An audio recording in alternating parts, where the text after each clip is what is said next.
Ex-President Rodrigo Duterte ngayon ay nasa bingit ng matinding kaso sa International Criminal Court, ICC. Kung mapatunayang nagkasala sa kasong Crimes Against Humanity dahil sa madugong war on drugs, maaari siyang makulong ng habambuhay. Ngunit isang tanong ang bumabagabag sa marami.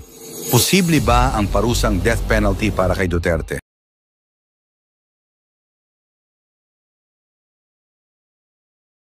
Sa press briefing, sinabi ni Claire Castro, tagapagsalita ng gobyerno, na depende pa rin ang magiging hatol sa mga depensang ihahain ng kampo ni Duterte. Hindi pa ito tapos.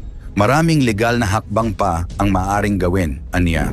Gayunpaman, hindi may kakailan na mabigat ang mga ebidensya laban kay Duterte.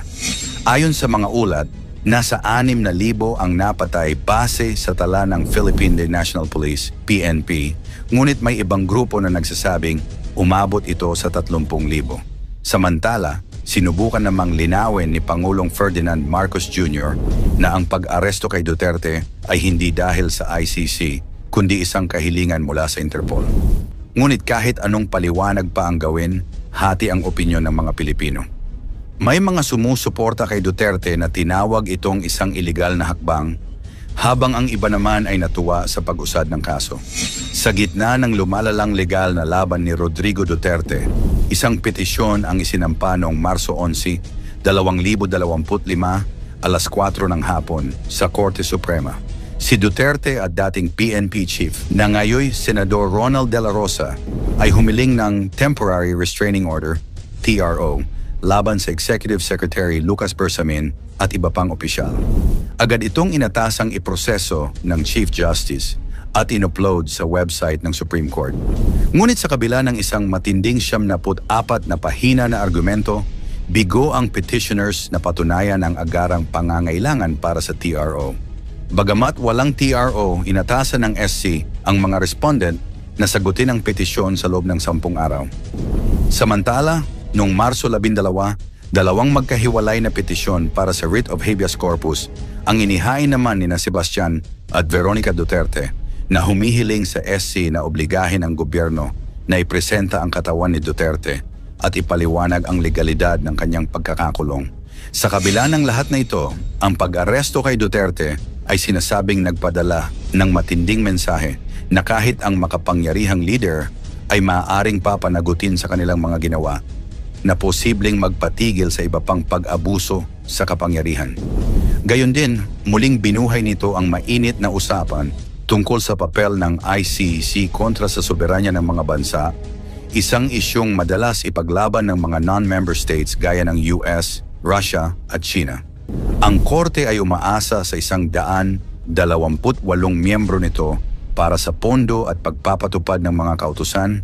Kaya naman ang pagdating ni Duterte sa Hague ay isang tagumpay para sa ICC matapos ang tila hindi napapatupad ng mga warrant laban kay Vladimir Putin ng Russia at Benjamin Netanyahu ng Israel. Sa polarized na mundo ng politika, ang kaso ni Duterte ay isang pagsubok sa kakayahan ng ICC na manatiling epektibo. Mismong si ICC Prosecutor Karim Khan na pinatawan ng sanction ni Donald Trump dahil sa paglabas ng warrant laban kay Netanyahu ang nagsabing hindi kasing hina ng inaakala nila ang international law. Mga pinaka-controversial na hatol ng ICC, bagamat maraming umaasa na makakamit ang hustisya sa kaso ni Duterte, hindi rin perpekto ang ICC. Narito ang ilan sa mga pinakamalalaking controversial na hatol nila. Una, Jean-Pierre Bemba, 2008, dating vice-presidente ng Democratic Republic of the Congo na unang hinatulan ng 18 taong pagkakakulong dahil sa mga war crimes. Ngunit noong 2018, pinawalang sala siya sa apela na ikinadismaya ng maraming biktima. Ikalawa, Laurent Gbagbo, 2019, dating Pangulo ng Ivory Coast na inakusahan ng Crimes Against Humanity dahil sa mga patayang naganap matapos ang halalan noong 2010. Sa kabila ng matitinding ebidensya, pinawalang sala siya ng ICC na nagdulot ng pag-question sa kredibilidad ng hukuman. Ikatlo, Omar al-Bashir, 2009, dating Pangulo ng Sudan na kinasuhan ng genocide laban sa mga mamamayan ng Darfur. Hanggang na ngayon, hindi pa rin siya naipapasa sa ICC upang litisin na nagpapakita ng kahinaan ng korte sa pagpapatupad ng hustisya.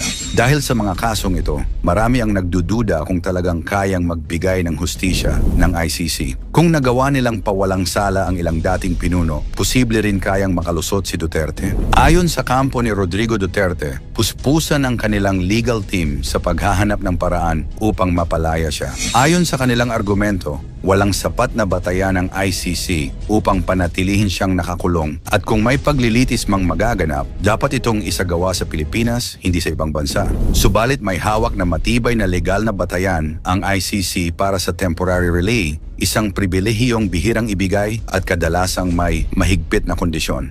Sa kasaysayan ng ICC, tanging ang mga akusadong napatunayang hindi magtatago, hindi makikialam sa ebidensya, at hindi magpapakita ng banta sa mga saksi ang nabibigyan ng temporary release. Kung kaya't kahit anong pilit ng kampo ni Duterte, nakasalalay ang kanyang kapalaran sa hatol ng korte at higit sa lahat sa mga ebidensyang inilalatag laban sa kanya. May death penalty nga ba ang ICC? Ayon sa ICC, wala silang death penalty sa kanilang mga hatol. Ang pinakamabigat na parusa na maaring ipataw ay life imprisonment. Pero kahit walang bitay, ang posibilidad ng mahabang pagkakabilanggo ni Duterte ay isang malagim na kinabukasan para sa dating Pangulo. Lalo't maraming pamilya ang naghahangad ng hustisya para sa libu-libong namatay sa kanyang kampanya kontra droga. Sa ICC, hindi kasama sa kapangyarihan nito ang pagpatao ng parusang kamatayan. Sa ilalim ng Article 77 ng Rome Statute, maaari lang nilang parusahan ang mga napatunayang nagkasala ng matagalang pagkakabilanggo na maaaring umabot ng 30 taon o life imprisonment sa matitinding kaso. Ngunit hindi ibig sabihin nito ay makakalusot si Duterte nang walang matinding kaparusahan. Kung siya ay mapatunayang nagkasala, hindi lang siya makukulong ng matagal, kundi maaari rin siyang pagbayarin ng reparations para sa mga biktima ng kanyang war on drugs. Ang ibig sabihin nito ay maaaring utusan ng ICC ang kanyang kampo na magbayad ng milyon-milyong halaga bilang kabayaran sa mga pamilyang naapektuhan. Malayo pa ang tatakbuhin ng kasong ito. Bago pa man siya maharap sa ICC, kailangang idaan muna siya sa korte sa Netherlands upang tiyakin na legal ang kanyang pag-aresto. Matagal na proseso ito at maaaring umabot ng taon bago tuluyang makapagbigay ng hatol. Ngunit kahit wala ang parusang kamatayan, ang parusa ni Duterte, kung mapatunayang nagkasala, ay isang mabigat na dagok sa kanyang pangalan at sa kanyang mga taga-suporta. Isa itong malinaw na babala sa lahat ng leader sa mundo na hindi pwedeng basta-basta patayin ang mga mamamayan ng walang pananagutan.